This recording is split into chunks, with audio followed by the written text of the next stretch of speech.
প্ৰথমে সকলোকে ভোগালী বিহুৰ আন্তৰিক শুভেচ্ছা জনালোঁ আৰু সকলোৰে নিশ্চয় ভালেই আৰু ভোগালী বিহু যিহেতু পূৰা মাঘ মাহ মানে ভোগালী বিহু চলি আছে আৰু তাৰে ব্যতিক্ৰম আমিও নহ'লোঁ অকণমান পিঠা পনা বনাওঁ বুলি ভাবিলোঁ আৰু এই পিঠাবিধ বনাবলৈ মোৰ বহুত বেছিয়ে ভাল লাগে আৰু খায়ো তেনেকৈ ভাল লাগে আৰু পিঠাবিধ বনাবলৈ যিমান কষ্ট তাতকৈ দুগুণ বেছি খাবলৈ সোৱাদ।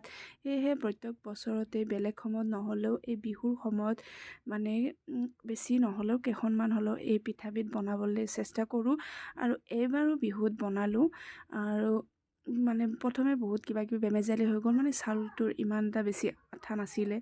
পিছত অকণমান পানী চানীৰে মলিয়াই লৈ অকণমান চালনীৰে চালি জাৰি লৈ পূৰা ধুনীয়াকৈ আকৌ বনাবলৈ ল'লোঁ। ফাইনেলি পিঠাকেইটা ধুনীয়াকৈ হ'বলৈ ধৰিছে আৰু মনটো বহুত বেছি ফূৰ্তি লাগে যেতিয়া পিঠাকেইটা ধুনীয়াকৈ উঠে, ইমান যে ভাল লাগে সঁচাকৈ।